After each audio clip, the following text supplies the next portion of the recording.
نائمہ آبدیدہ ہو گئی تھی۔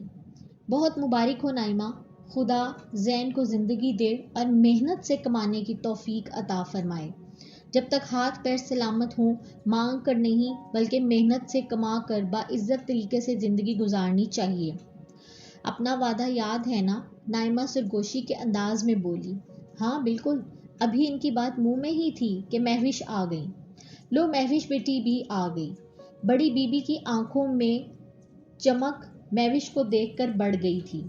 سر پر اچھی طرح دوپٹہ اوڑھے مہوش اپنی دادی سے گلے ملی۔ بڑی بی بی نے مہوش کی پیشانی پر محبت سے بوسہ دیا۔ مجھے اپنا وعدہ یاد ہے نائمہ، مہوش اپنی فرم میں زین کی نوکری لگوا دے گی، بے فکر رہو۔ بڑی بی بی نے نائمہ کو تسلی دی تھی۔ نائمہ کی امید کبھی بھی اس گھر میں توڑی نہیں گئی تھی، اور اب تو دن بدلنے والے تھے۔ ان کا بیٹا گریجویٹ ہو گیا تھا اور بڑی بی بی خود دلی طور پر چاہتی تھیں کہ وہ برسرِ روزگار ہو کر اپنی ماں کا سر فخر سے بلند کرے اور محنت کی عظمت کو سمجھتے ہوئے لگن اور دل جمی سے معاشرے کا ایک ذمہ دار فرد بن سکے۔ مہوش نے نائمہ کو کل زین کو آفس بھیجنے کا کہا تھا تاکہ اس کی ملازمت لگوائی جا سکے۔ نائمہ خوش خوش گھر لوٹی تھی۔ بڑی بی بی گھر کے راشن کی لسٹ بنا رہی تھیں۔ ماہانہ راشن، بجلی گیس کے بل اور دیگر اخراجات کے لیے انہوں نے پیسے نکالے تو حسب روایت نائمہ کے لیے بھی ایک مخصوص مگر بھاری رقم ایک طرف رکھ لی۔ دادی جان، اب تو بہت جلد زین نوکری پر لگ جائے گا، پھر نائمہ خالہ کے لیے کیوں پیسے الگ کر کے رکھ لیے؟ یہی رقم آپ کسی اور ضرورت مند کو دے دیجیے گا۔ مہوش جو کاغذ قلم سنبھالے حساب کتاب لکھنے میں مصروف تھی، اچانک قلم روک کر بولی، بیٹا ابھی زین نوکری پر لگا تو نہیں ہے نا؟ جب زین اپنی تنخواہ اپنی ماں کی ہتھیلی پر رکھے گا نا، وہ جب مجھے خود منع کرے گی رقم لینے سے، تب میں کسی اور کو یہ رقم دینا شروع کر دوں گی، ابھی نہیں۔ مہوش ان کی بات کے جواب میں خاموش رہی تھی۔ مہوش نے نائمہ کو فون کر دیا تھا کہ وہ آ کر پیسے لے جائے۔ آج اتوار ہونے کی وجہ سے مہوش بھی گھر پر ہی تھی اور آج ماہانہ حساب کتاب بھی کر رہی تھی۔ وہ دونوں دادی پوتی ہر ماہ اپنی ماہانہ انکم کا حساب لگاتی تھیں، اپنی ضرورت کے لیے رقم علیحدہ کر کے باقی غریبوں مسکینوں میں بانٹ دیتی تھیں۔ نائمہ آج سے 21 برس پہلے اسی محلے میں بیاہ کر آئی تھی، مگر قدرت کی ستم ظریفی کے سال بعد ہی اس کا شوہر فوت ہو گیا۔ ایسے وقت میں بڑی بی بی نے اس کا خیال کیا تھا۔ بڑی بی بی اس محلے کی ایک معتبر پروفیسر تھیں جو ایک مقامی کالج میں پڑھاتی تھیں۔ اپنی یتیم پوتی مہوش کے ساتھ بڑے گھر میں رہتی تھیں، مگر بڑی بی بی بڑے گھر ہی نہیں بڑے دل کی مالک بھی تھیں۔ نائمہ کی سر پر سب سے پہلے آگے بڑھ کر ہاتھ رکھنے والی بڑی بی بی تھیں۔ پھر ان کی تقلید میں بہت سے گھرانے بڑی بی بی کے کہنے پر نائمہ کے غم گسار بن گئے۔ یوں ایک مخصوص رقم نائمہ کے ہاتھ آنے لگی اور زین پروان چڑھنے لگا۔ صدقہ خیرات اور زکوٰۃ کے پیسے ان دونوں ماں بیٹے کی ضرورتوں سے کہیں زیادہ تھے۔ وہ مانگ مانگ کر کھانے کے عادی ہوتے چلے گئے۔ گھر میں ٹی وی، فریج اور ضروریات زندگی کا سامان اکٹھا ہوتا چلا گیا۔ عزت نفس مجروح ہونے کی بجائے مر گئی۔ خوددار لوگ محنت کر کے کھاتے ہیں، ہاتھ پھیلانا پسند نہیں کرتے۔ نائمہ چاہتی تو محنت کر سکتی تھی، لوگوں کے گھروں میں کام کر سکتی تھی، محنت مزدوری کر کے اپنی عزت نفس کو پامال ہونے سے بچا سکتی تھی، مگر جن دلوں پر بے حسی کی مہریں لگ جائیں وہ انسانوں کا تو کیا خدا کا بھی شکر ادا نہیں کرتے۔ جب نائمہ کے اپنے اندر خودداری نہیں تھی تو وہ اپنے بیٹے کے سر اٹھا کر فخر سے جینے کا درس کیسے دے سکتی تھی؟ مانگے کے نوالے کھانا زین کی فطرت میں بھی شامل ہو گیا تھا۔ وقت گزرتا چلا گیا، بچے جوان ہو گئے، بڑی بی بی ریٹائرڈ ہو گئیں۔ مہوش نے تعلیم مکمل کر کے ایک مقامی فرم میں نوکری کر لی۔ اس کی تربیت بڑی بی بی کے زیر سایہ ہوئی تھی۔ مہوش ذہین اور محنتی لڑکی تھی۔ بہت جلد اس نے اپنی قابلیت، محنت اور لگن سے فرم میں MD کی پوسٹ حاصل کر لی۔ مہوش بہت حساس اور درد دل رکھنے والی لڑکی تھی۔ بڑی بی بی نے مہوش کو عزت سے جینا سکھایا تھا۔ ہر طرح کے حالات میں صبر و شکر اور مفاہمت اس کی گھٹی میں شامل تھی۔ زین آج مہوش کے آفس آیا تھا۔ مہوش نے فرم کا وزٹ زین کو کروایا اور پھر اسے اپنے آفس لے آئی۔ مہوش نے چائے منگوائی، ساتھ بسکٹ اور نمکو بھی۔ آج وہ بہت خوش تھی کہ نائمہ کا بیٹا کام کرے گا۔ اسے زین پسند بھی تھا، نہ جانے کب وہ اس کے دل میں چپکے سے آ بسا تھا۔ کتنی تنخواہ ہوگی میم؟ زین دانت سے بسکٹ کترتے ہوئے بولا۔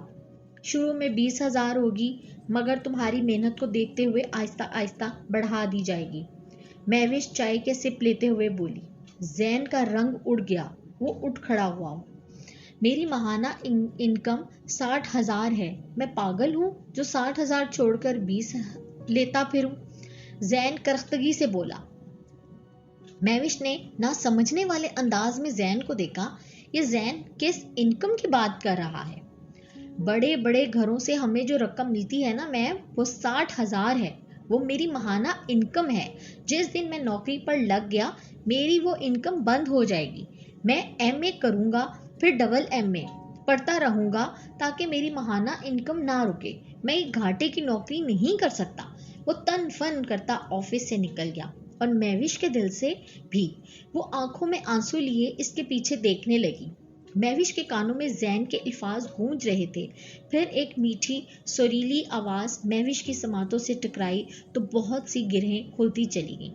بیٹا، زین کی ماں نے اسے پالا ضرور ہے، مگر محنت کر کے نہیں، بلکہ مانگ ٹانگ کر۔ جو ماں خود ہڈ حرام ہو سکتی ہے، جس کے لبوں پر خدا تک کے لیے شکر کا لفظ نہیں ہوتا، اس کا بیٹا بھی تو حرام خور ہی ہوگا نا۔ دوسروں کا دیا کھانے والا عزت، خودداری، انا اور وقار سے عاری ہاتھ پاؤں ہوتے ہیں، ہوئے بھی معذور ہوگا۔ دادی کی کہی بات اسے یاد آئی تو آنسوؤں میں روانی آ گئی تھی۔ سچ ہی کہا تھا انہوں نے، اگر انسان کی عزت نفس مر جائے تو پھر اس کو کسی بات میں شرم محسوس نہیں ہوتی۔ نزدیکیوں میں دور کا منظر تلاش کر، جو ہاتھ میں نہیں ہے وہ پتھر تلاش کر، کوشش بھی کر امید بھی رکھ رستہ راہ۔ نزدیکیوں میں دور کا منظر تلاش کر، جو ہاتھ میں نہیں ہے وہ پتھر تلاش کر، کوشش بھی کر امید بھی رکھ راستہ بھی چن، پھر اس کے بعد تھوڑا مقدر تلاش۔ ایسے بہت سے افسانے اور ناول سننے کے لیے میرے چینل ناولز ہی ناول کو سبسکرائب کریں اور گھنٹی کا بٹن ضرور دبائیں۔ لائک کریں، شیئر کریں اور کامنٹ کرنا مت بھولیں۔ شکریہ۔